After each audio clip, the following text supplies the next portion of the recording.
Welcome back to the YouTube, guys. Again, today I'm going to be talking more educationally, but giving you my experience, also my knowledge in terms of the costs of being a bodybuilder. Now, I'm not talking about the physical costs and all that kind of stuff. I hate when people say like, oh, the sacrifice of being a bodybuilder or whatever. At the end of the day, we choose to do this. No one, unless you're at the very, very top of the game, gets paid to be a bodybuilder. No one. And realistically, if you do, it's all sponsor driven anyway. So I'm talking about the actual financial costs of being a bodybuilder.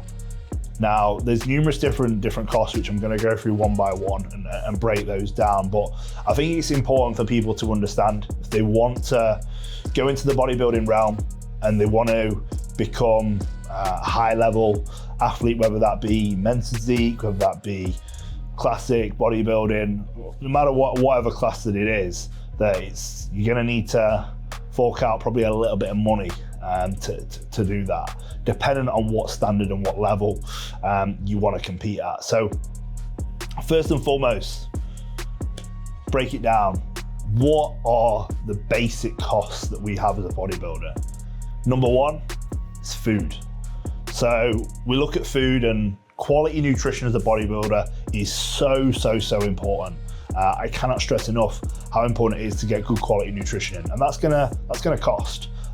We can't just be eating low protein, processed foods or poor quality foods and try and opt for the cheap options here. So food is gonna play a significant cost each and every week.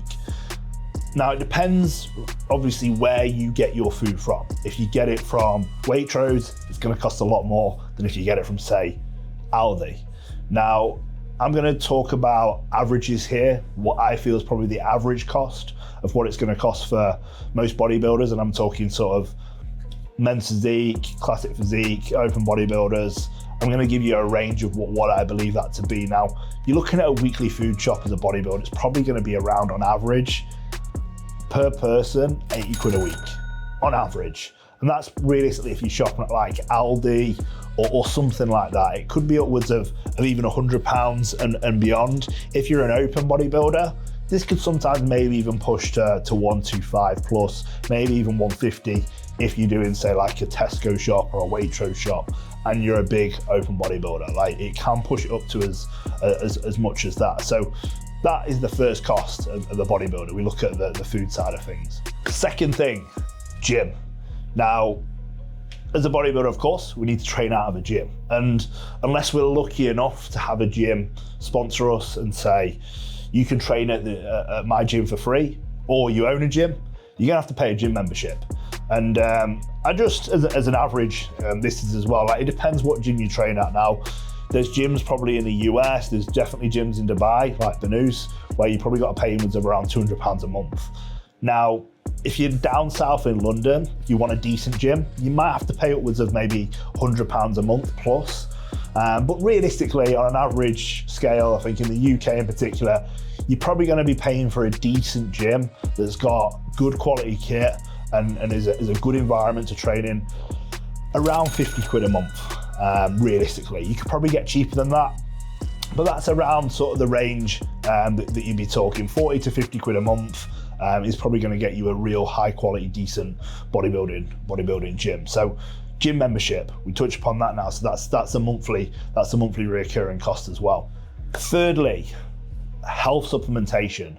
Now, this is going to vary individual to individual based off their needs. I'm talking very, very basic health, like natural for natural bodybuilders as well as assisted guys, things like your omega-3s, even performance supplementation you can link in alongside this are things like creatine monohydrate, if you're using essential aminos, if you're using glutamine, if you're using magnesium, like a sleep supplement or something like that, like that's going to add up. And if you are assisted, your health supplementation list is probably going to be a little bit more expensive.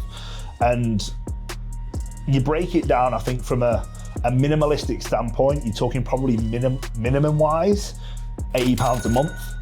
Now again, luckily enough, if you are sponsored, and this is my bugbear with people who are saying, you need this supplement, you need this supplement, you need this supplement, more often than not, those are the guys who are sponsored and they're not paying for the supplements. So it's a case of you need to be sort of wise with the ones that you go for within your budget.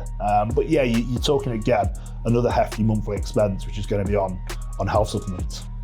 Number 4. So the fourth expense that I'm going to talk about, and this, in my opinion, is the most important one, and it's your coach. Now, I'm not saying people can't prep themselves. They absolutely can. Do I think it's a wise thing to do to either prep yourself or push in an off season on your own? 90% of the time, probably not. If you're a high level coach yourself, a lot of the times, and I'm doing it myself right now, regulate your off season, manage your off season. Yeah, that's doable. I always think in a prep setting, everyone's going to benefit from a coach. Everyone's going to benefit from having someone who can take control of that prep. As we all know, sort of the emotions can take control, etc., at different times on a prep. So the cost of a coach, realistically, if you're going to work current age with a good coach who's got a great track record, good pedigree, gets results, you're going to be talking £200 a month, realistically, minimum, realistically. There's guys who are sort of, if you're looking for a top coach, a top prep coach, who's considered maybe in the top 10 to 20 prep coaches in the UK, you're probably talking upwards of that, 250, 300 plus, just because that is what you're gonna need to pay for their expertise. So again, that's a cost, anywhere from sort of £200 plus for a coach who's gonna take you from A to B. So you've got to factor that in. And last but not least, and this is more so the guys who are obviously taking the assisted realm, of course, anabolic supplementation. Now, I'm not going to come on here and say, yeah, this is what I do, this is what so and so does, etc. But we've got to understand that if we are going to go down the anabolic supplementation route, it's going to cost us. Particularly as you're going to have to go down realistically a black market route to source it, which is going to cost. So as a first time competitor, realistically, if you're going a first time prep and you're going assisted, it's going to be very, very minimal amounts you're talking. You're talking probably for a full cycle, realistically, 150 to 200 pounds, realistically. Maybe 250, and that's like sort of on the lower end of a full prep cycle, whether that be a 12, 16 week prep. You're probably talking around that sort of range. Now, the more preps you do, the bigger you get, that is a number that will go up.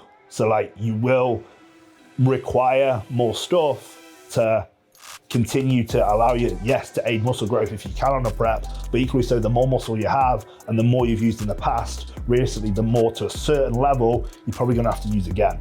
And other supplements may come in. Things like growth hormone that you might not have used on your first prep. More androgens may come in, so you might have a higher list of things you're taking in comparison to other preps, and that's gonna cost. So anabolic supplementation can range anywhere, sort of from a first timer usage around sort of 150, 200 pounds to upwards of thousands. You're talking thousands. And open, Olympia level bodybuilders, stuff like that, you're absolutely talking thousands for the amount that they'll just be using. So again, that is a cost, particularly if you are looking to go down the assisted route. And if you are saying to your coach, or you're saying to yourself, I want to become an IFBB pro in classic physique, I want to become an IFBB pro in open bodybuilding, you've got to understand that that's going to cost a lot of money. Not just because of like what it's going to take, well, not just because of the time it's going to cost, but with the amount of stuff that you're going to need to be doing and taking care of in terms of the quality of your nutrition, how much food you're going to need to be eating, the quality of the coach you're going to need to be working with at that level, and the amount of stuff from an assistant standpoint you're going to need to take to get to that level. Understand you're going to need a good amount of money to be able to do this, do the game at the top level. So it's just a bit of an eye-opener. I thought that it's something that not really anyone goes into, I don't think, but if it depends what level you want to compete at. If you just want to compete as a low level, natural amateur, it's going to cost you a lot less than, say, for example, you want to compete as an IFBB pro open bodybuilder, or a classic physique open bodybuilder, even a men's physique IFBB pro, or a top level men's physique amateur. it's going to cost you a sufficient amount of money. So that for me is sort of the basics there in terms of cost as a bodybuilder. You've got your food, you've got your gym, you've got your health supplementation, you've got your coach, and you've got, if you are going the assisted route, the assistance as well. So that's sort of the basics. Now, I'm going to touch upon some additional costs now, and this is more so in a prep setting. So things that you want to be thinking about going into a show and any extra costs with that. So first thing for a show, obviously you're going to have to register with the federation that you're going to compete in. And there will always be a registration fee. Like if you want to compete in the NPC route, you're going to have to get an NPC worldwide membership. If you want to go PCA, you're going to have to get a PCA membership. Just as examples there. Now, I don't know the official costs, to be honest, of either of those. You're probably talking about 60 quid, around that sort of range to become a member. And then per show, you'll have to pay an extra fee. Now, I know PCA is relatively affordable. I don't think per show it's actually too bad. You probably a similar price, around 50, 60 pounds, if that. I don't really know. But with the NPC, you're talking again, just to register for a show off the back of paying your NPC membership, you're talking for a regional sort of 125 quid, around that sort of range. Then for a pro qualifier, you're talking above that, 200 pounds. Now, if you're doing an amateur Olympia and you're late paying it in somewhere like Spain, it can cost you upwards of like 300 euros to compete. So again, per show, you've got to think that's a lot of money. If you're going for a run of pro qualifiers, it's going to be like 200 quid a show. So again, if you want to do a run of 5 pro qualifiers, potentially, if you need to do that many, it's going to cost you $1,000 straight up, just through being able to compete.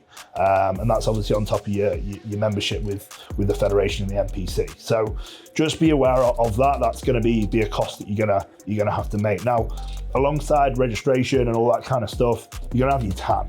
So that's another cost per show that you're gonna have to pay for. Now, it's gonna be around in the UK, I think 75 quid. In Spain before, I've had to pay upwards of 125 euros for a TAN. So again, you just gotta be mindful of that, and that's gonna be per show you decide to do, but you're gonna have to pay it for it again. So just again, that's another cost that you need to think about in a prep setting. Alongside that, now, unless you're competing literally about 10, 15 minutes away from your house, you're probably gonna need to stay in a hotel. So when we look at hotels, realistically, you're probably going to want somewhere with a kitchen, somewhere that's nice. You don't want to be staying in some horrendous place the night before one of the biggest days of your life, the amount you put into your prep. So it's going to cost you a little bit of money, that is, with hotels as well. I'm talking anywhere from upwards of 100, even upwards of 200 to 300 pounds for a night in the hotel. And that's, again, per show you do. You're going to have to think about that as another additional cost. And with that, you've got your travel expenses. And with those travel expenses, it depends basically where you're competing. If, like for me, if I'm doing a regional down south, because I live up north, it's going to be, petrol-wise, might be about 50, 60 quid in petrol. I don't know, around that sort of range. If I'm competing abroad and you plan on doing multiple pro qualifiers abroad, for example, then again, you've got to factor that cost in. You have to pay for flights. It might cost you 200-300 quid. Again, there's that accommodation when you are abroad, which is going to be more because you might be spending 3 or 4 days somewhere. And this is just something that is just, again, you need to think about before entering the prep. Like, the last thing you can do as an athlete is go into a prep setting, set out a run of pro qualifiers and think, I'm going to do 3 or 4 of these after my regional, I'm going to crack on. And you think actually by the first one, oh, I didn't realize it was going to cost this much. And then have that pressure from a financial standpoint to jump on stage. It's just not going to be conducive to what you'll want to be feeling at that point. So just think about the cost, guys, when you are looking to, again, step into the bodybuilding world for one, and what it's going to require on a consistent basis to afford you to make the progress you want to make. But then equally so, just think about it around show days as well. Those are sort of the general costs. And yeah, I'm not saying this to scare anyone off, by the way. I just think it's important that people understand, or if they want to know what are the actual financial costs of being a bodybuilder. And I'm just going to put it up now, actually, a potential monthly breakdown of what it's going to cost you in an off-season setting. And then this is a monthly breakdown in terms of, again, for your prep, but also the additional costs of you maybe doing 1, 2, 3 shows. And then that's a yearly breakdown there as well, listed on the screen. So you can see how much that's going to cost. Now, I don't personally look at it as a cost to me. I just look at it as I work, or I make money through my business, through my coaching business.